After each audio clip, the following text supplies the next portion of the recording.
I would definitely have to use a timer for this episode. Oh, yeah. This one could go long. Could go short. Who knows? Clock app. What if we just knock this out in like 12 minutes? Stopwatch. Okay, yep. Nope, I have to go back here.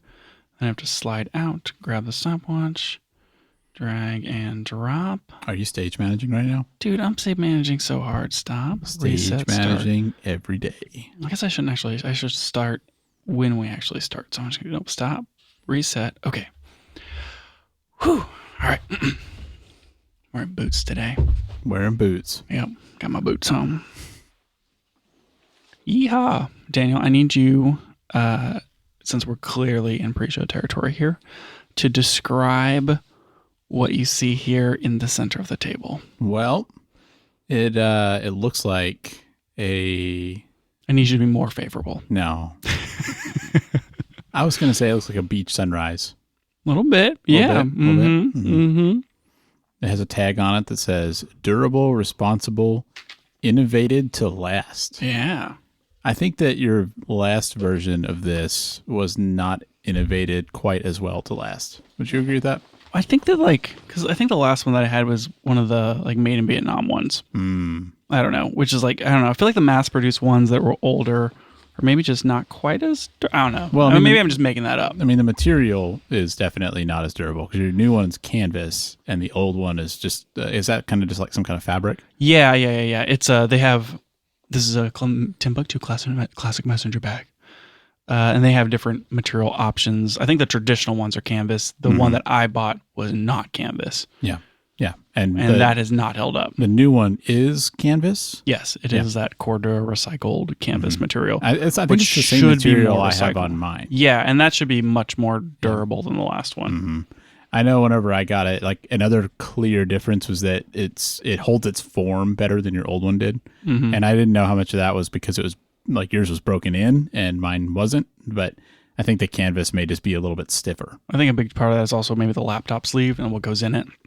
Yeah, fair enough. But my poor, whatever, 8 to 10-year-old Timbuktu bag has the TPU liner is starting to fray, and I got a pretty good hole in the material, and I have finally done it. I have finally replaced my classic messenger, and I am beyond excited right now because it just came in, and it's like a mustardy dark yellow on this one side, and then like graphite gray in the middle, and then the same color. Oh, the Jam shirt's gray, not blue. Like a teal. Yeah. I like more like a sky blue. I do like the color combination. Yep, and then when white trim. Yeah, the white trim adds a lot. Is that reflective as well? It kind of looks like it would be reflective. I think you can get a reflective. I don't think this is reflective. Okay. I think what it is just going to be dirty later. Yes. Are you going to be able to focus on the show today? Because I mean that I should set this on the floor. Or just in my lap, maybe. Yeah, I can hold it. Embrace it the whole show. I'm so excited, Daniel.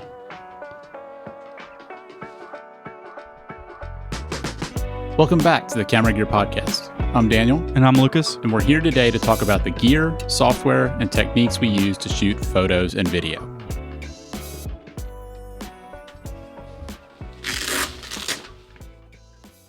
That Velcro plays really well on radio.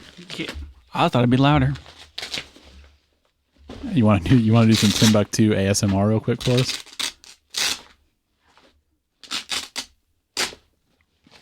I feel like that bag can make other sounds. Those are those YKK zippers.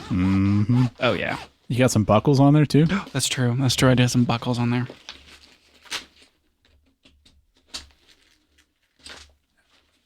Okay, now this might be. Yeah, now this might be pushing it.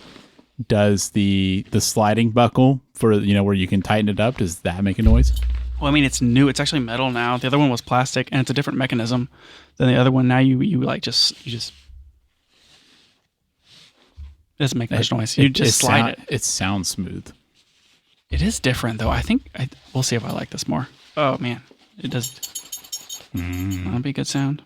Anyway, now people listen to this podcast may not know that one of your, I would say your breakout hit on YouTube. Oh, geez. Was a bag review. That of this video bag. has gotten more and more horrible, and that was like the first real video project that I kind of got Well, into. there was the headphone review. Which No, you keep trying to take that down. That's done. That one's done. That's also horrible. All those first like really, really bad projects. My 2x2 bag review got like 20,000 views though. Yeah, that one's actually done really well. You know, that headphone review, like, 'cause I want to talk about that one some more. No, We're not talking about that. Hey, no. if you're listening to this show, don't. If you're listening to this show and you really want to see this video that Lucas doesn't want you to see, send us an email. So help me. I will delete it off of YouTube. No, I'm just going to do that. I'm going to delete it later. Can't stop me. No. What if we get 100 emails of people wanting to see that video? Impossible. How many people would have to ask for it for you to be okay with us sending it? Like a heck of a lot. A heck of a lot. More than the total number of listeners we've had total. Like if you added up all of our download history, which is, I mean, it's getting up there. Pretty substantial. Not to brag, but no. Okay, so basically, everybody listening, you need to email, but you also need to get all your friends to email and ask to see that video. Not happening. Yeah. It's bad. It's just bad. I think the Timbuktu video, though, was what's better than that. Yeah, like it's okay. Good. Like I have a lot of notes. Like a lot of notes now. How many videos do you think of videos of that type? I'm not talking about like, family videos you make for fun, but like how many released videos do you feel like you had to make before you had something that you're still proud of? Okay, yeah, that's a really good question. I'm going to count YouTube channel and the stuff that we've done for clients. Sure. And I'm going to say the first one that I'm probably still proud of is that like 3-minute little horror short that we did for that contest. That one's pretty good. That was for a Gerald Undone contest. Yeah. It's just kind of like a simple thing, but yeah, I think I'm still proud of that one. I think that one turned out pretty fun. And so that's probably, I don't know, what do you say, like 20 or 30 videos deep? Something like that. I'm kind of surprised. I think you're, so you did a bag review video of the Brevette. Yeah, that one's fun. You have not done the Peak Design one. No. How did you feel about the Brevette one? I mean, that one's okay. I know it didn't do as well as the Timbuktu, but it did decent. I'm getting less and less excited about that video. Sometimes I just don't like going back to them. Yeah, I don't know. Yeah, that's fair. It's I used to do some YouTube stuff, and it's always hard to like see yourself on video. Like I feel like that's a lot of why I don't like it. But I would say like by the time I did that, a couple of videos in, I feel like I could at least look back at it and feel like it was like something to be proud of for what I knew at the time. Like our current stuff definitely looks better, but I was like, okay, like I feel all right about that. But some of the really old stuff, like when I did that Skillshare class on smartphone photography, I look at that now and it's like, man, I could do so much better at that now. You just like, you learn with everything. And I don't know, even compared to like, I don't know, we've done like so many interview videos at this point, but like the first one compared to the most recent one we shot, it's like night and day. Yeah. Anyway. Well, granted, now we bring like way more gear. That's true. That is true. I remember that first one. You were like, I can fit everything in this Peak Design bag. Yep. And now we're making like multiple trips. Yeah, it's like I reckon I can carry all of the stands, all of the lights, and all the camera stuff in my hands at the same time individually. And so it's 3 trips: lights, stands, and cameras. Yeah. But we're both doing that. Yeah. Yeah. Well, you just gear. I mean, but that's kind of the fun part of doing this, is that you can make every project better, and like, you can get carried away, and there have been times where you probably got carried away, but I think that it's cool that it feels like there's always something more you can do to make the next project better. Yeah, I do feel like as far as those kind of projects where it's like shoot an interview for whatever 40 minutes and get a bunch of B-roll and like smash it together and make a super sick video, is like, if you're going to shoot an interview for us, I think it's like, what can you do in an hour? And then that's how much you get for the setup. Yeah. And so if we could get faster at putting our setup together, we could do more. That's true. We've kind of cheated it a few times because we usually try to set these up where we're not doing it at the person's house. Sure. So that we can have, maybe more time to set up and then third location or whatever. They're not waiting on us. But yeah, it feels like that's a pretty reasonable way to bound your time on smaller projects. You tell them to meet you at a certain time, but then you arrive extra early. Yeah. Arrive 4 hours before that. Yeah, probably not. Yeah. Probably should stop doing that, but yeah. yeah. Anyway, I don't think that's actually what we're talking about today, though. Daniel, this is the biggest episode of the year, probably. I mean, not even just in this podcast. You mean like across all yeah. podcasts? Oh, yeah. No, that's exactly what I mean. This is like that's why it's been all business so far. Yep. All business. Mm-hmm. I mean, probably everyone's podcast feed. Once this one shows up, Camera of the Year 2024, boom, goes to the top of the listening list. Absolutely. Listening list. Listen. Anyways. I mean, do we just jump into it? Like, we probably should start with just a recap on an announcement from last week and then go into this. Sure. That sounds good. We already played the intro, Daniel. Are you about to play the intro again? I'm looking at you and I can see you about to press a button. What are you about to press? We'll be back in just a moment, but we wanted to let you know that if you'd like to support the show, you can now subscribe to us on Patreon. It helps cover our hosting costs so we can keep the show running, and you might find an occasional behind-the-scenes post on there, like some photos we've taken recently or a mini review of some new gear. If you're interested, you can find us at patreon.com/cameragearpodcast. I know that you're going to cut out like just that last part and then put in the thing, but what if I didn't? It would be so much funnier if you didn't. Oh boy. Anyways, I'll probably do that some weeks and not other weeks, and we'll just we'll see if whatever you say during that time ends up in the show or not. Yeah, sure. Why not? What's in the show is in the show. Are we allowed to say that? I don't know, man. Yeah, that's risky. I don't know either. Probably don't. Oh wow, when you swipe over on the stopwatch app, there is like an actual analog stopwatch. Oh, that's cool. That's not helpful at all. I'm just trying to move you. Go over here. Thank you. Okay. So did you want to recap last year's cameras of the year and then go into this year, or how do you want to do that? Yeah, absolutely. So, I mean, we'll just discuss the format a little bit. So this is, and then maybe talk about what was last year. Actually, Daniel, you totally skipped over the first part of this, which is the pre-show was supposed to be the end of the F1 season. Funny thing, I saw that, and it was an intentional decision. What? You skipped over it? Daniel, stop the presses. McLaren won the Constructors' Championship. I have no idea what that means. It was very tense because, like, if Ferrari had won the race, like 1-2 on the race, they probably would have took it. It was a pretty big deal. Like, it was down to the wire. And Piastri ran into Verstappen at the very first corner of the race. And it was like, oh no, this is like Lando has to win. Like, that's it. He can't not win. It was very tense. I was like on the edge of my seat for an hour and a half. Just like, sounds don't mess up, don't mess up, don't mess. And he didn't, and he won. And then McLaren won, and I was super pumped. What was the timeline of you wearing your hat or not wearing your hat during this whole experience? I didn't wear my hat once. And he still what do you think won. about that? I don't know. Like, do you have to get rid of the hat? Maybe. Well, I mean, like, what's important to note here is that next year I'm going to be a Charles Leclerc fan instead of a Lando Norris fan. Little bit of a Fairweather fan here, huh?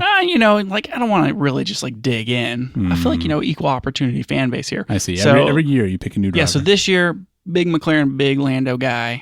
Big Next Lando year, guy. I'm going to be a Charles Leclerc fan because that guy knows how to race and he races for Ferrari, and I think it's going to be a lot of fun. I think he stands a chance to win next year. Yeah, and so that's a great reason to become a fan of him. Well, I mean, sure, I want my guy to win. I'm going to get a hat. I'm going to get a Ferrari hat next year, and that's what I'm going to wear, and I'm going to root for Leclerc. Well, all right then. Yep. There's more to say here, but Daniel, this is the biggest episode of the year. I don't know why we got on this tangent. Yeah, I don't. Yeah, whose idea was that? Okay, so camera of the year. What we normally do, since this is the second or third time. Who knows? That's probably the third time. I don't even know if we did it the first year. Whatever. Would you think it would have been like would that have been too far for us? 4 episodes into the show, being like, all right, time to talk about camera of the year. Was it only 4 episodes? It was more than that, but not by a whole lot. like 8. I think it would have been bold and we should have done it. Yeah, maybe we did. We don't know. Can you release an episode earlier in the feed? Like just slide one in like retroactively? I don't know. Good question. Maybe we do that. We could definitely replace an existing episode. Okay, yeah. 2022 camera of the year. I bet there were some throwaway episodes back in 2022. We could probably swap something Just out. swap one in. Perfect. Yeah. Okay, yeah. Go look in the back of your feed for that. Daniel's probably already done it. Okay, so I have a number of categories here. And Daniel and I, in both of our own secret podcast notes, which I have more secret podcast notes than Daniel's, it's just a humble brag. We have each selected one camera in the following categories. I'm just going to say, I feel like you've probably selected more than one camera. Daniel, most of these have like 4 cameras, but I picked one. Okay, and each of those cameras will be like best of for the category, and then we're going to reveal them to each other in shock live for the first time, and there's not going to be fighting. No one's going to throw anything, and we'll that's how we're going to do it. Yep. And I'm going to run through the cameras here.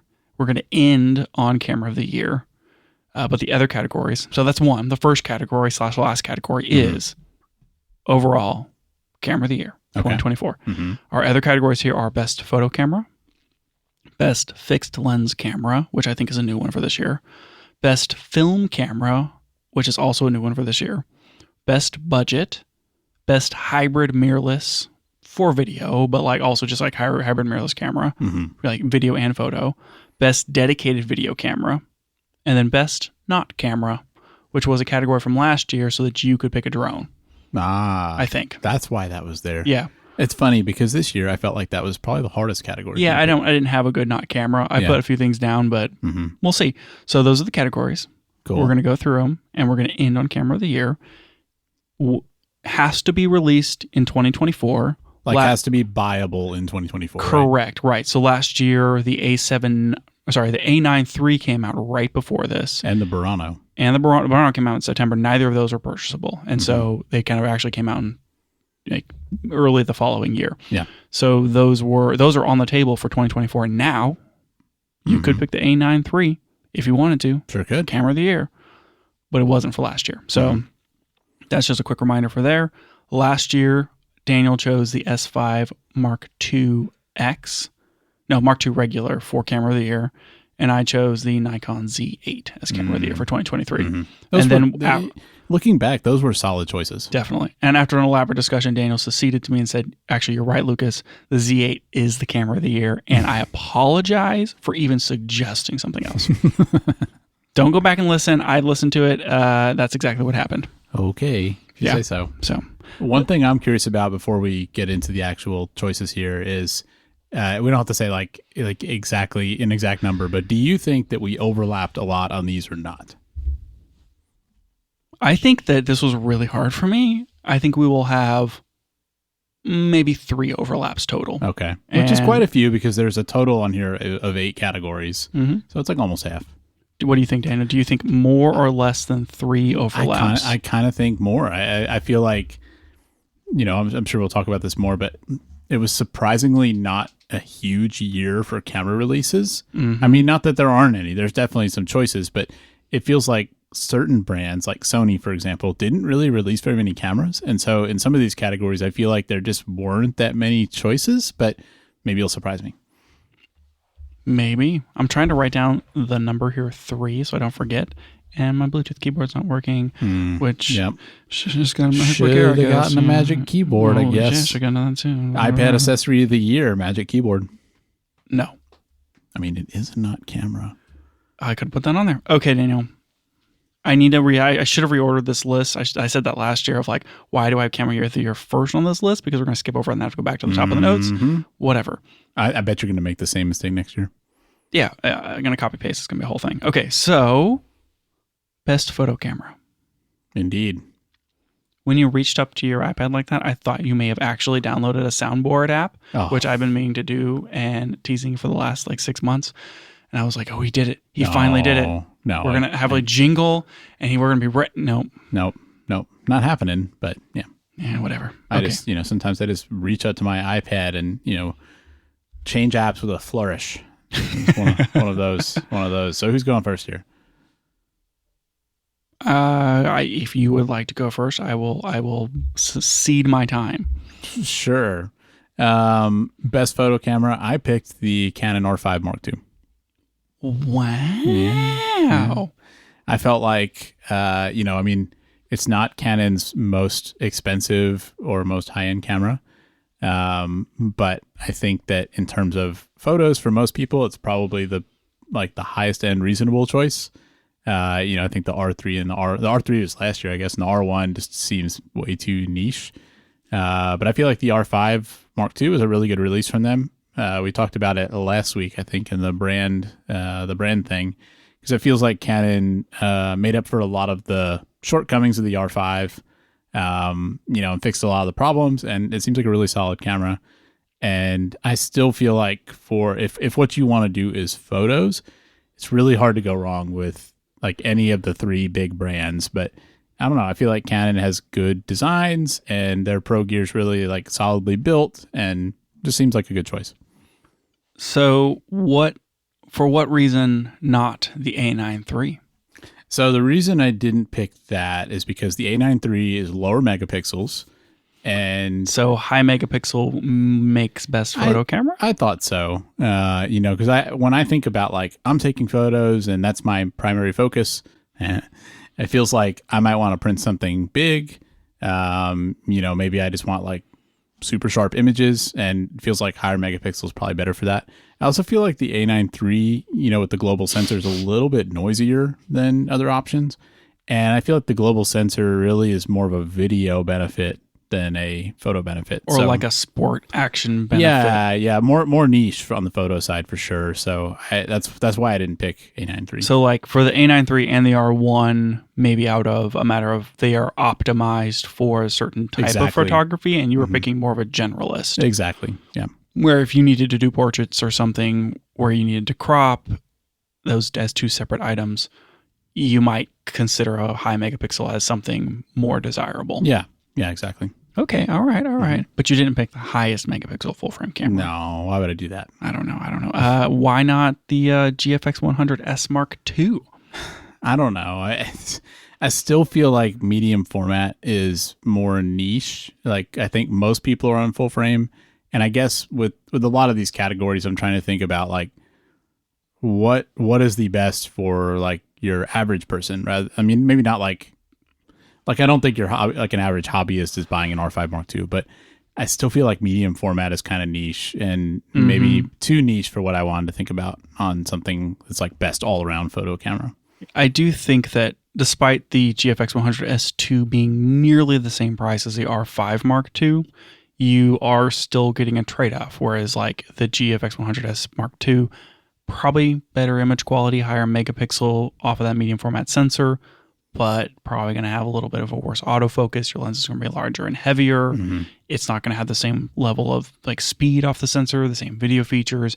You are sacrificing a little bit. And if you're looking for a photo camera that's, I want to say a generalist, that's good at a lot of specifically photo things, the R5 Mark II is hard to beat. Yeah, on the medium format thing, one of the things that would really stop me there is not being able to reuse those lenses on anything else. For sure. If I got into Canon RF, I would have like a pretty solid set of other camera choices that I could use those lenses on. Definitely, yeah. Daniel, my best photo camera of the year is the A1 Mark II. But it's not buyable, is it? Isn't it? Is it not? Is it not? Is it not? Maybe it is. I'm going to go with it is. Okay. Hopefully you didn't exclude it for that reason. No. It has higher megapixels. It's 50 megapixels. Ignoring the sport features, comparable, if not better, autofocus. Probably comparable is the most reasonable thing. You could talk about the lens choices. Mm-hmm. It has a tilty screen. It does have a tilty screen. Which, for photo, in my opinion, as a card-carrying member of Team Tilty Screen, it's better. I mean, like we said, I think the A1 Mark II, we talked about it very recently, within the past couple of weeks, and I feel like the biggest thing against it is just the price. And so if the price isn't a factor, I think it's a great camera. I think that it is the amalgamation of everything Sony has ever done right in a camera up to this point, and a few things wrong. The picks were really hard for me this year, and I think that like that sensor is still super duper good. And if you scratch the weird video features that I complain about for the A1 series off the list, it's like you're getting a very good 50 megapixel sensor. Yeah. And has fantastic burst rates and all this sort of stuff. I think the R5 II maybe competes a little better on like raw burst and that sort of stuff, and that extra eye tracking eye tracking autofocus stuff made it really hard to make this choice. But I felt like just trying to give a better broad answer across the board instead of picking the same camera for everything, which I almost did. Just kidding.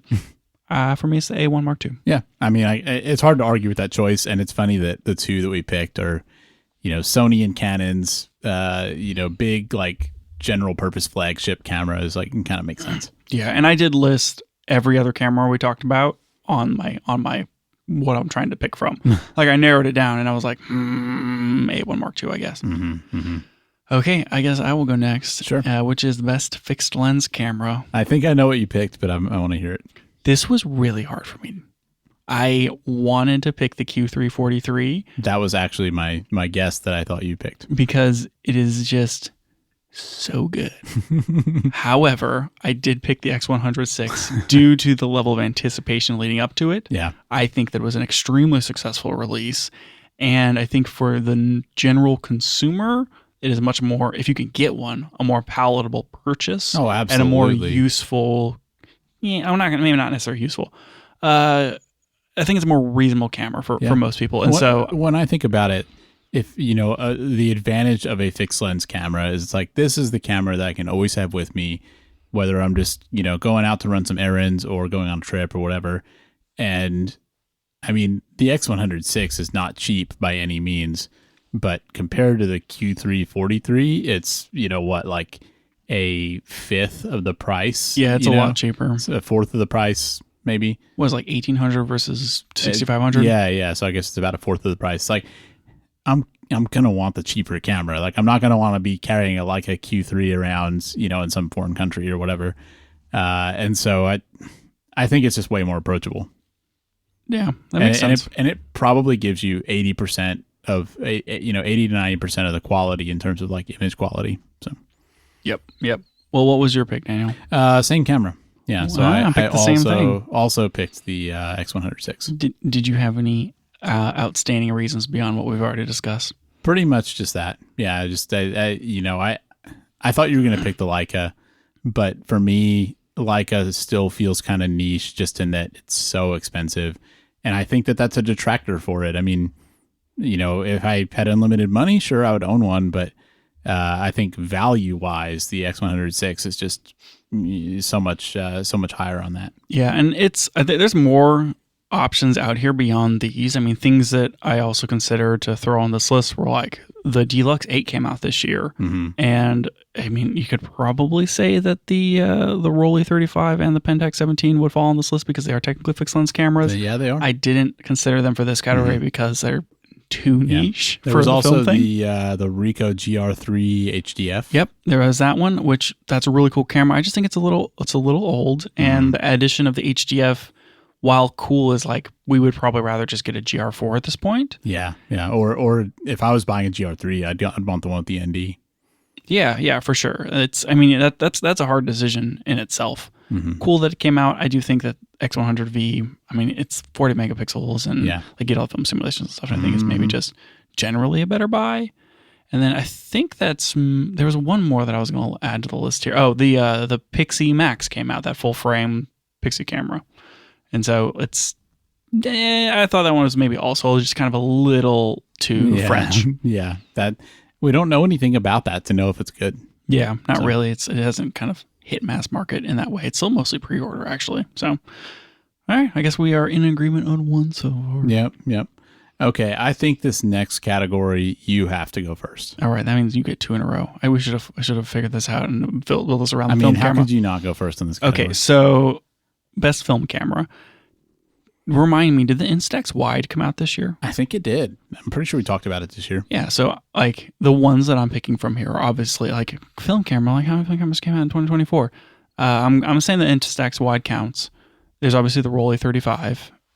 There is the Pentax 17, and then I don't know if this counts or not because it's kind of already existed, but the Hasselblad 907X CFV with the 100C digital back came out this year.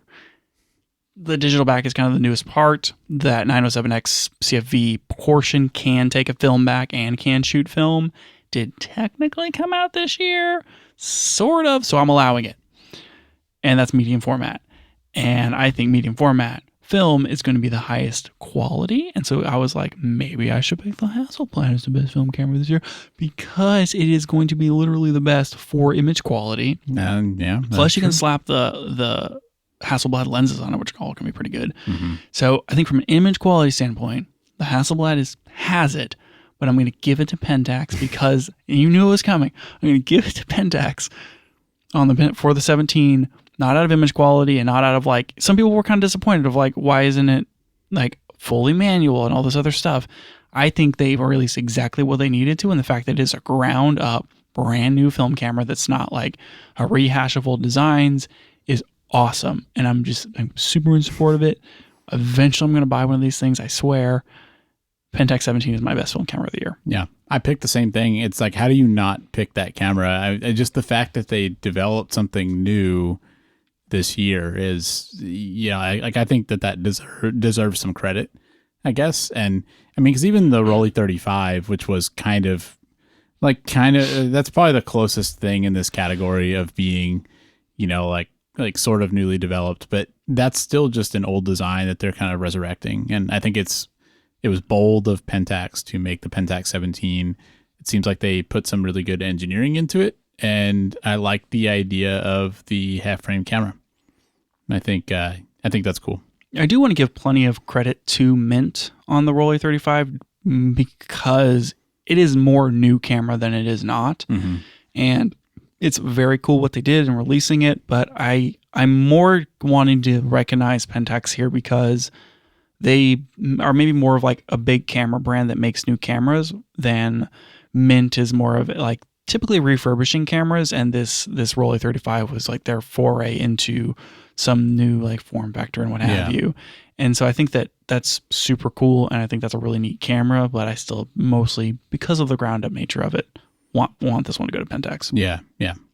Solid choice, I think. And I am really hoping that this category is still a thing next year. Yeah. It feels like this was a big year for film. Yeah. I mean, it definitely was on this podcast, but it feels like in the wider world, there was quite a bit of interest in film. So I am curious to see if that's like a flash in the pan or if it's, kind of like a new trend. I mean, Kodak's renovating their factories to produce more film. Yeah, they are. So maybe. Yeah. I mean, Fujifilm should start making more film. They should release a film camera. Maybe they should. Maybe I'd rather them do some XH2S firmware updates. Yeah, they get more spread more thin. Yep. How do you update the firmware on a film camera? Maybe that's why they need to do it. They wouldn't have to update the firmware. It'd be perfect. Yeah, perfect. Sony should do it. Sony should start making film cameras because once you release the camera, you never have to update the firmware. It's perfect. Yeah, it's just falls right in line. Oh man. Anyway, that makes me I realize now that we got past the best compact or the fixed lens camera category without talking about the RX1R. Bingo card. Yep. Right, wow. Don't know how we got to that point. All right, Daniel, these next two categories are going to be for you, but give me the best budget camera.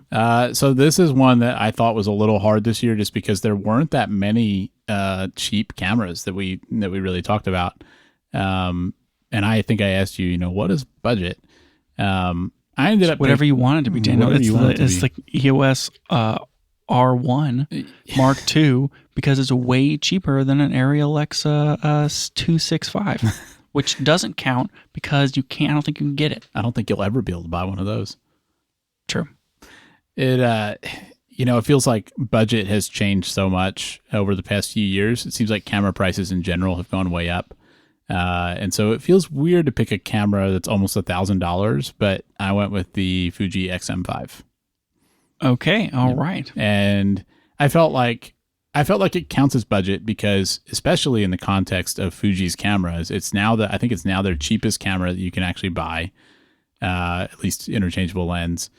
And really in the world of cameras, like if you're looking APS-C or bigger, there just aren't that many choices under $1,000 anymore. I mean, Canon has some lower stuff. So does Nikon. But I feel like the XM5 gives you a lot of value for the money. Like it can do both photo and video really well. And I think it's a good value. So I picked that one.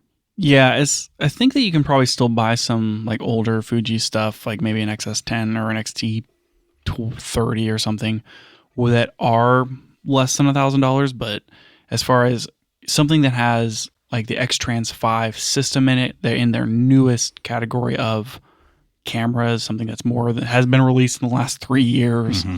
The XM5 is basically it. I also picked that as my best budget camera because as far as like if it has most of the things that you need. Yes, it doesn't have an EVF, which is kind of frustrating. If you need an EVF, I would say that the Nikon Z50 Mark II is the alternate choice. Yeah. Similar-ish price. It was kind of tough for me to pick between the two. I picked the Fuji because of the film simulations and the fact that you get so many video features for that price. It feels like you could use that as a video camera. Yeah, absolutely. With the OpenGate recording and being able to shoot in like F-Log2, getting 60 frame per second modes and a lot of 4K options and some oversampling and stuff. It is a very complete package, and you can shoot 422, 10-bit, all this sort of thing. So if I was getting into cameras now, the 960 or whatever that it costs would still be kind of hard to spend, but I'd be looking more at that than most other options, I think. Right. And I think that it is maybe a competitive choice against something like the ZV-E10 Mark II, which I could see as an argument over the XM5 for some people, a lot of like the vlogging and that sort of features. But I do think that that is maybe more of a video focus. And that's kind of where I landed on, like, what do I pick for this category as far as cameras that came out this year? And I was like, well, for the video person, it's probably the Sony with the ZV-E10 Mark II. And for the photo person, maybe they lean towards the Nikon Z50 Mark II. But if you're looking for both and you're trying to kind of split hairs because you're on a budget, I do think the Fuji mostly gives you the best of both worlds. Yeah, I think I agree with that. Cool. Man, that's like 3 in a row, Daniel. Yeah, we're flying through these. Yeah, I mean, well, also, we're agreeing too much. Yeah. It's okay. I don't think we're going to be able to agree on the following 3 categories. So let's see where we go. Okay, this is going to be the best hybrid mirrorless. The category says for video, and I was supposed to remove that from last year too, because this is really just best hybrid mirrorless. Yeah. And hopefully that didn't throw you. Yeah, I mean, I definitely did consider that. And I think last year I tried to do some technicality and say, like, the C70 can take photos. Yeah, I do remember that, yes. Yeah, and there's a C80 this year, so Hey-o.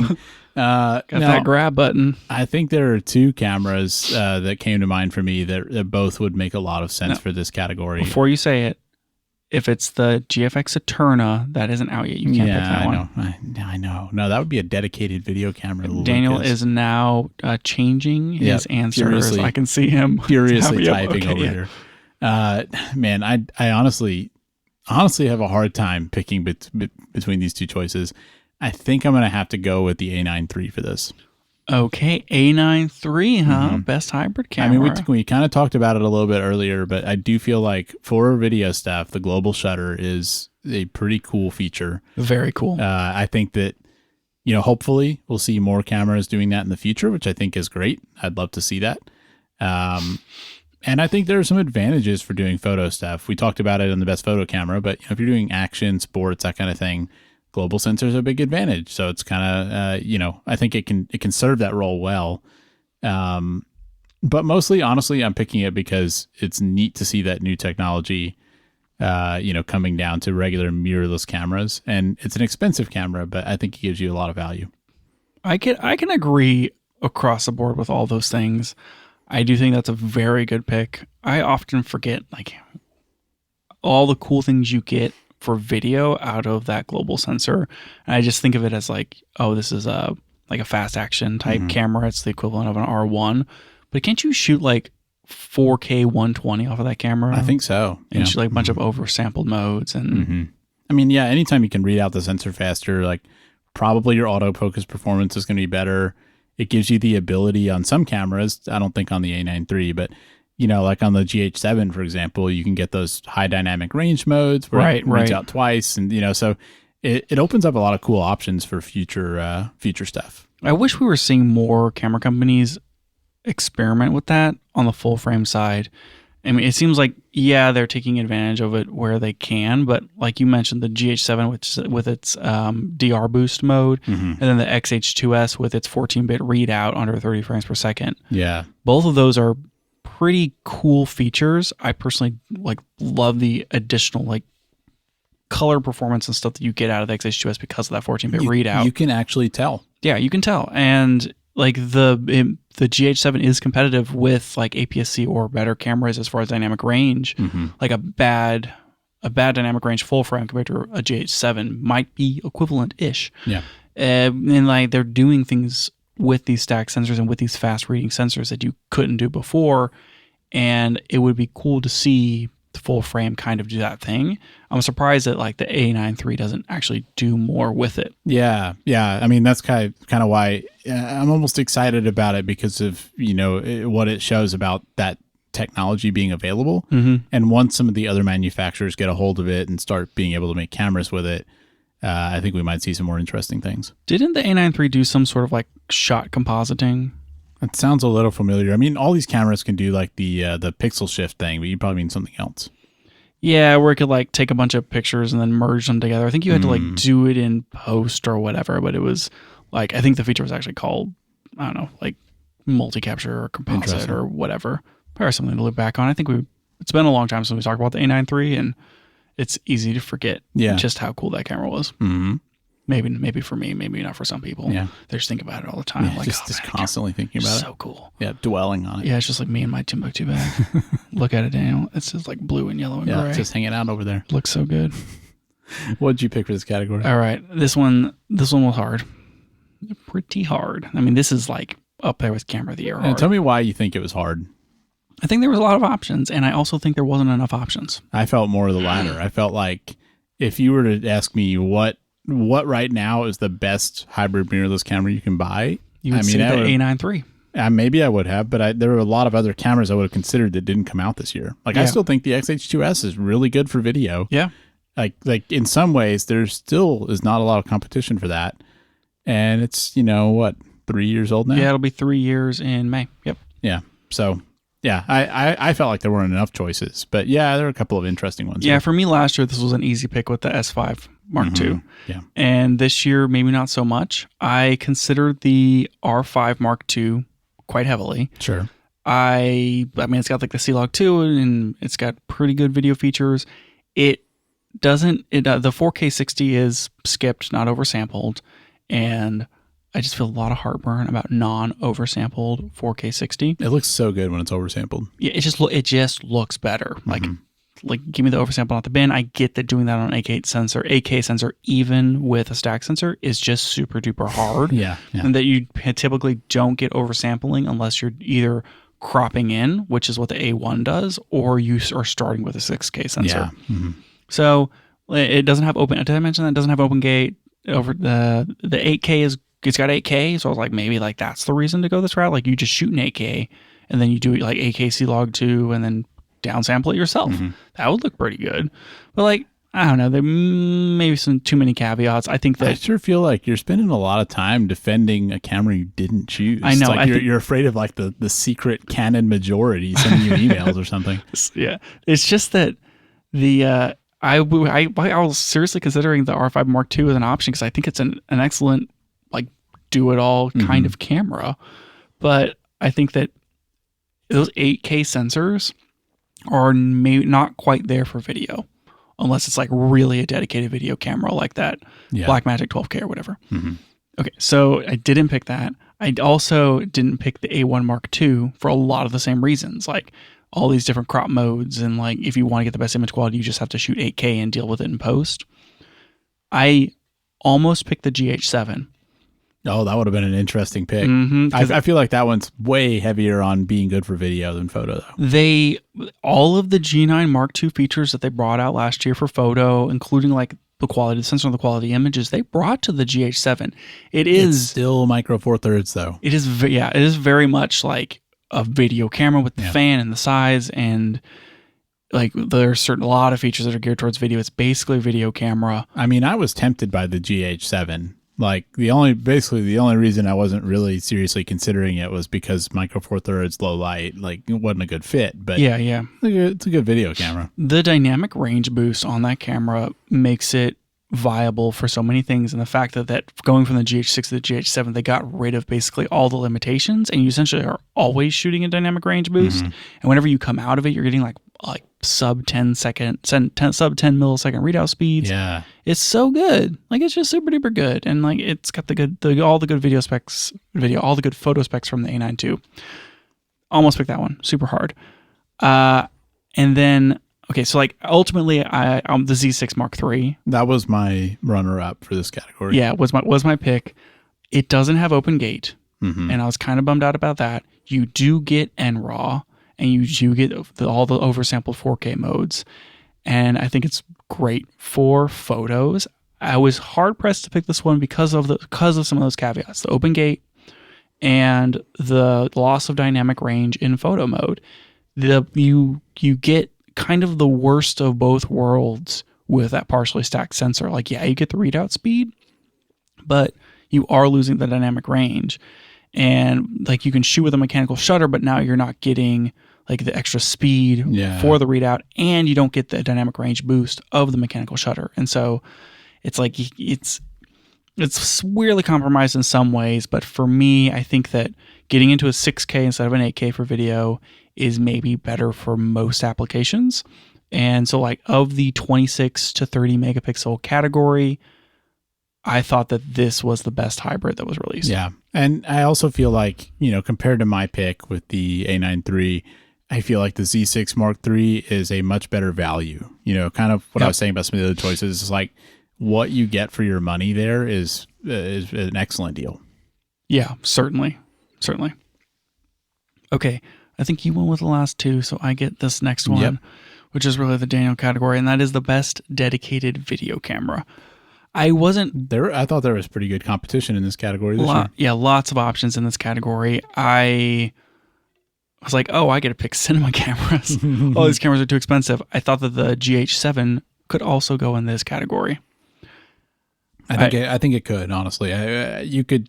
I mean, it does take photos, but I feel like you probably shouldn't buy a GH7 if you're really trying to take photos.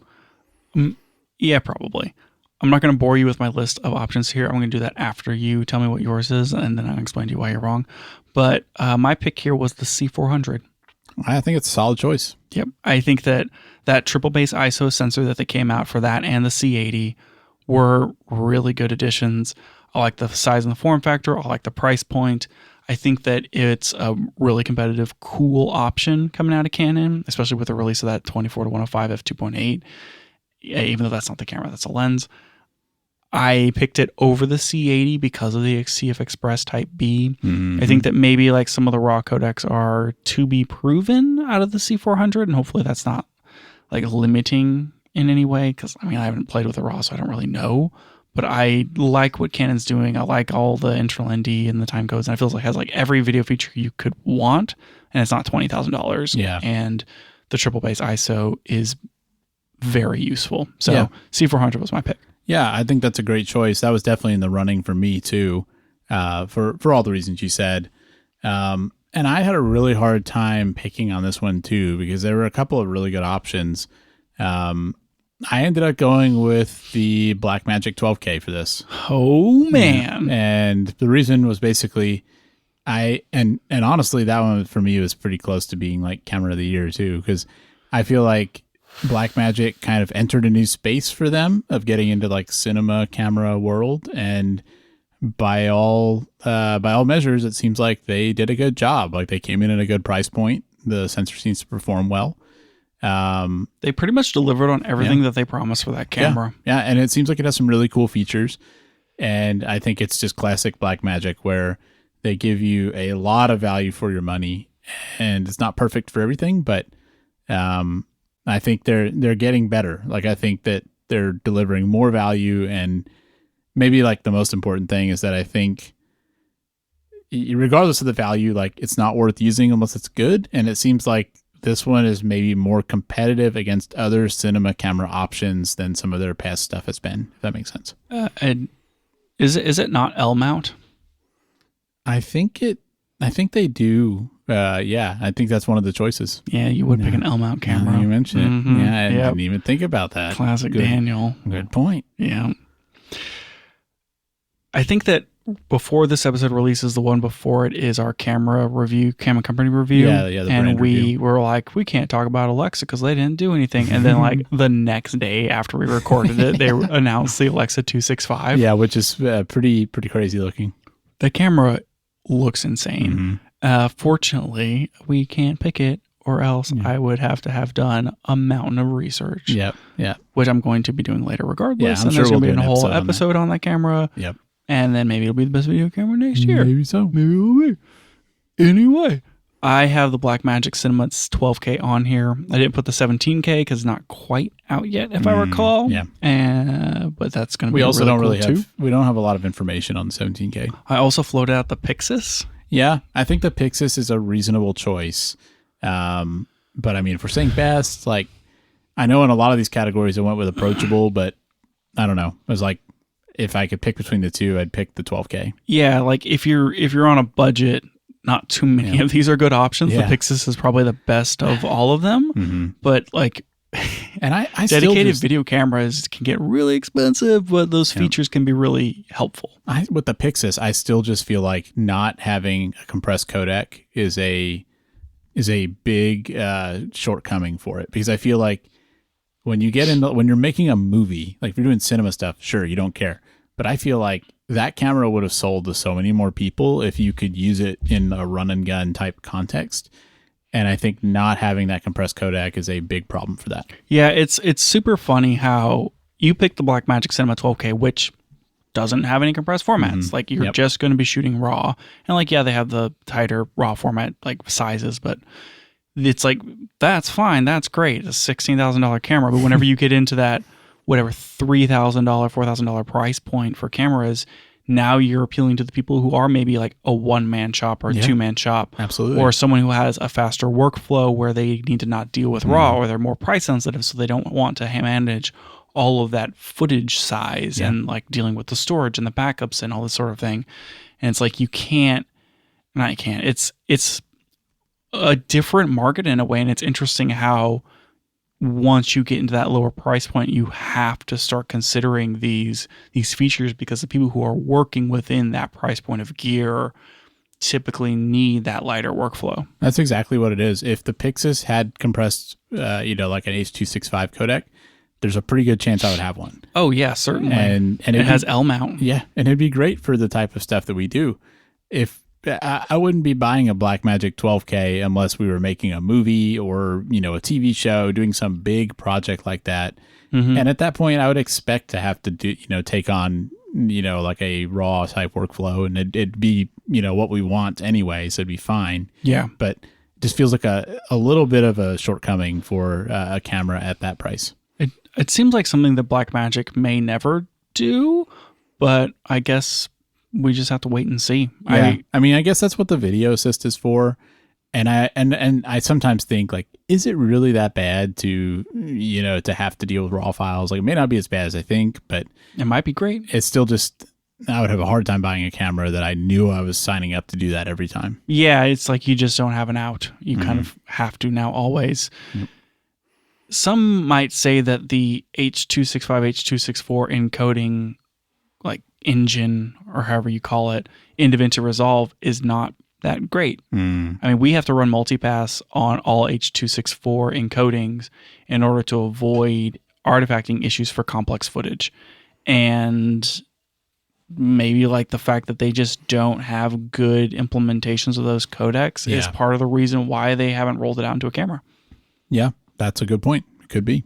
Could be. Could not be. Who knows? It may also be a value thing. I mean, their cameras come in so much cheaper in the competition. Yeah. Maybe like the licensing or the hardware that's needed, something. Who knows? Yeah, all that stuff.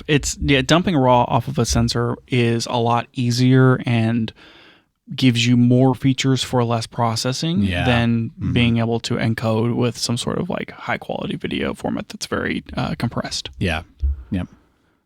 It's interesting because that's like the budget thing. And anyways. All right. So C400 was me. You were the Blackmagic Cinema 12K.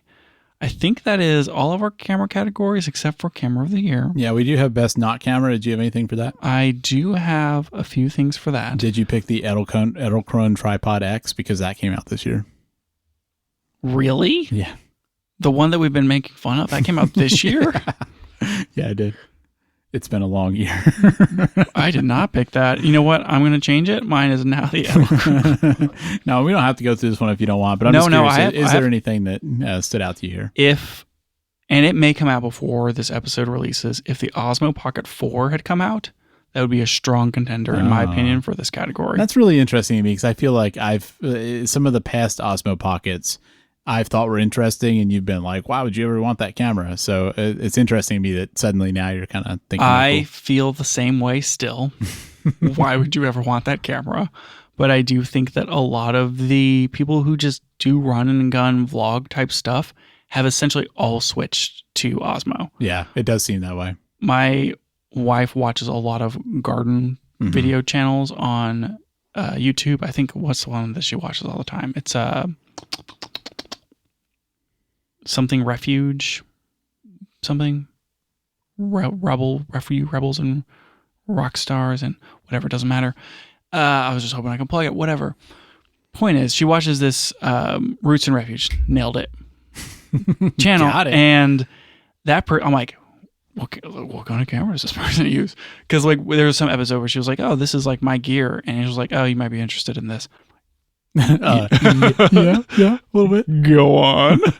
And like she shot with some Canon DSLR for a while, but she's essentially switched almost all of her like garden tours and videos to a DJI Osmo 3. Mm-hmm.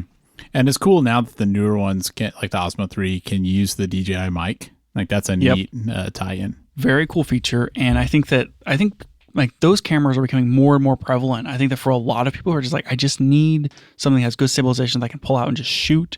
It goes vertical, it goes not vertical. Like, cool.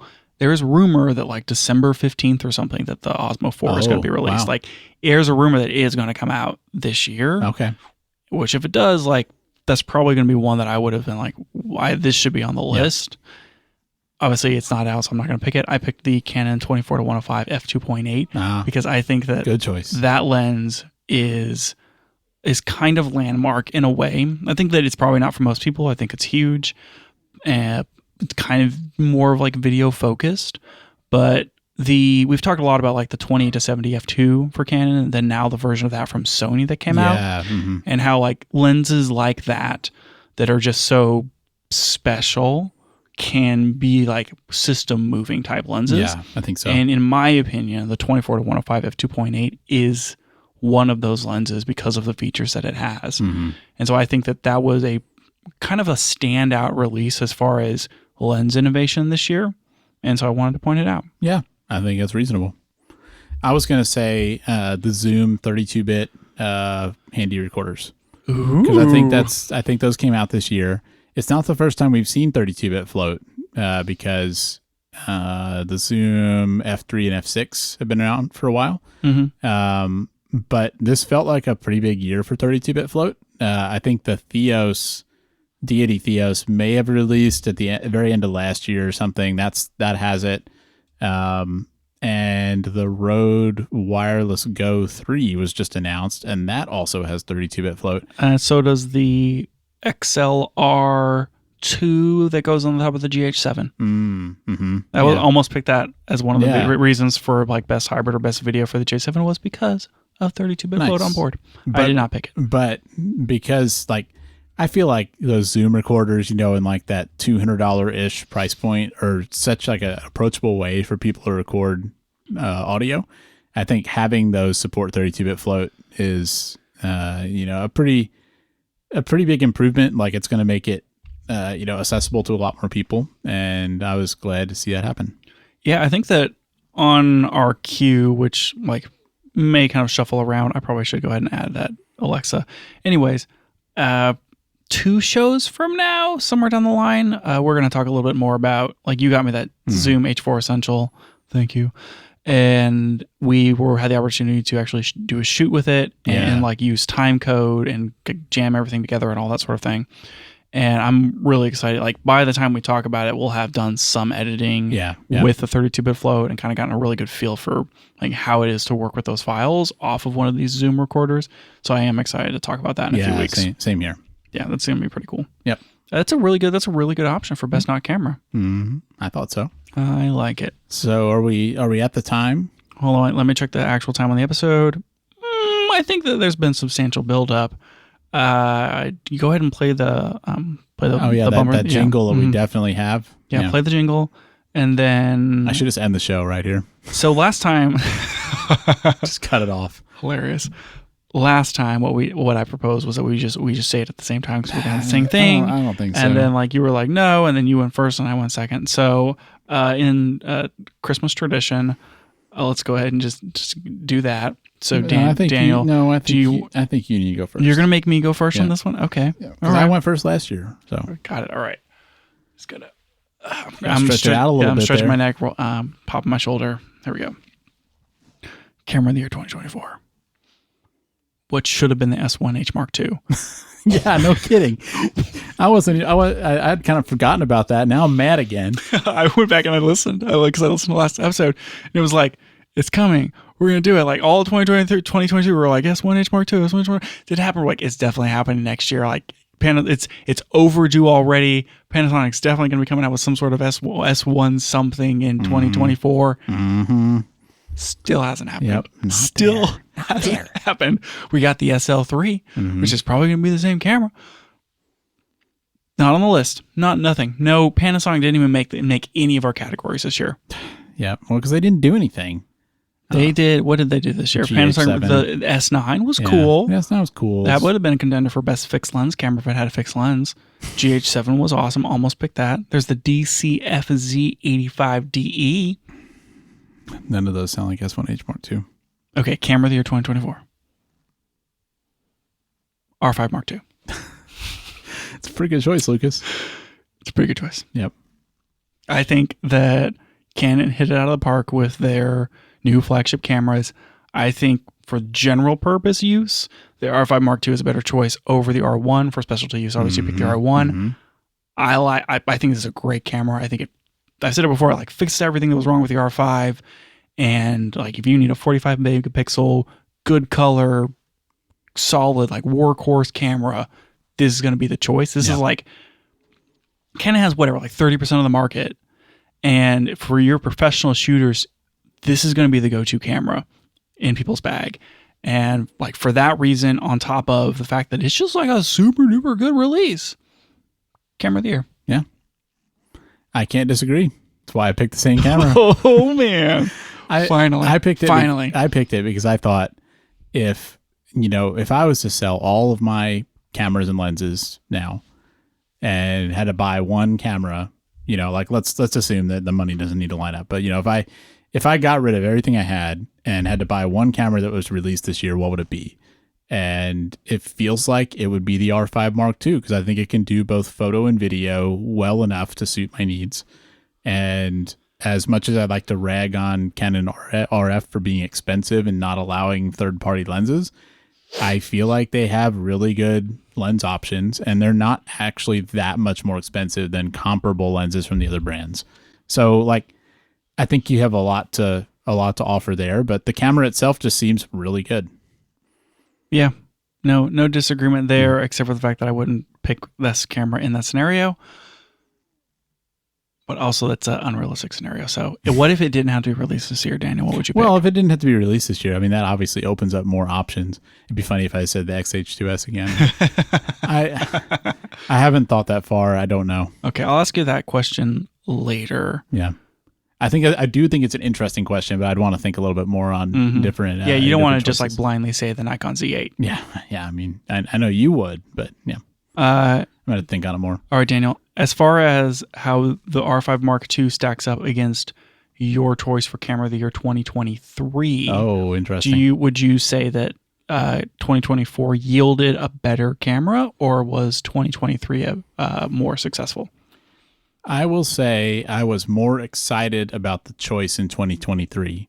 And that mostly comes down to value, because I think the R5 Mark II is a quote unquote better camera, but it's also like more than twice as expensive. Mm-hmm. I think the S5 2X, like you can find that camera for $2,000 or less now new. Like it goes on sale. You know, you see them on sale for $2,000. Yeah, for sure. And I think that camera is an incredible value for the money. I think it was when it came out too.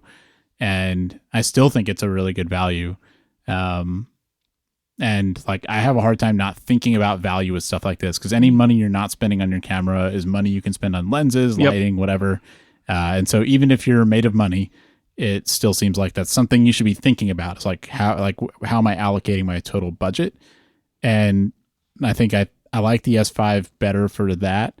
But I also just think like that was it was like a sensational release for Panasonic, where it felt like they came from behind on the autofocus stuff, came out with a really good camera, really good value, like just all around it was great. And with Canon, with the R5 Mark II, I feel like it's a very good camera, but it also feels like, for one thing, some of this stuff I expected in the original R5, so it sort of feels like an about time kind of thing. But it's also like, this is kind of what I expect from Canon with a camera at this price point in 2024. Like, it's a good camera and I'm excited about that, but I just didn't find it as like sensational as the choice last year. I think that's all reasonable. I'm surprised that you didn't even consider the XT50 on this list. Really? Got 40 megapixel sensor, super compact, really price sensitive. Yeah, I don't know. I thought it was a fine camera, but Not camera of the year. I didn't think the XT50 really offered that much over the XT5, and I think the XH2S is better. And I guess seeing new things come out, knowing that there's an older thing from the same brand that I think is a superior product, it's hard to get excited about that. I should have picked only Fuji cameras for all these categories. That would be a good troll. If I had to answer my own question regarding camera of the year 2024 versus 2023, that would be the Nikon Z8 versus the R5 Mark II. Which is, a relevant choice now because both of those are like current cameras. Yeah, from those brands. relevant and current and extremely difficult. That would be a super hard choice because you're comparing essentially the same amount of megapixels, both stacked sensors, both very good. Ugh. I don't even. I would pick the Nikon, but I don't even know what I would do. It's hard. Yeah. That one, you're probably going to have to watch like a dozen YouTube videos about those comparisons. I feel like the lens choice might lean you more toward Nikon because you have so many more options. You got some third-party choices and all that. Yeah, and plus you can shoot NRAW, and then you can get the NRAW red thing. Yeah, that'd be super cool. Yeah. So maybe, but I don't know. Like I don't want to rag on the R5 Mark II because I do think it's a really good camera. I mean, I have a hard time finding bad things about it. Like, for a photo camera, maybe one would prefer the tilty screen or having the dual option. Like, the eye tracking autofocus is super, super cool. Works for less than half of the people. It just is like really hard to calibrate, and it's not as good as the one in the one in the R1 because it's the same one as the one in the R3. You can't shoot open gate. Like, the 4K 60 is bin. Like, there's a bunch of things that are like, there could be some improvement, but like they basically fix the overheating and like their ergonomics are really good. And the 45 megapixel sensor is amazing. And it's got super fast raw shooting. And like, it's hard to pick anything else on the list of releases that we had that really checks as many boxes. Yeah, I think so too. Cool. I did consider like the only other one on my list for camera of the year was the A1 II. Yeah. Despite like how much I got to listen to our A1 II episode, and boy, so much ragging. Yeah, we kind of ragged on that camera. I don't think it was unfair. Sure. The fact that I'm picking the R5 Mark II for camera of the year 2024 was one of my motivators for picking the A1 II for best photo camera. 1 tilty screen, 2 higher megapixels, and 3 was like, I don't want to give both of those to Canon.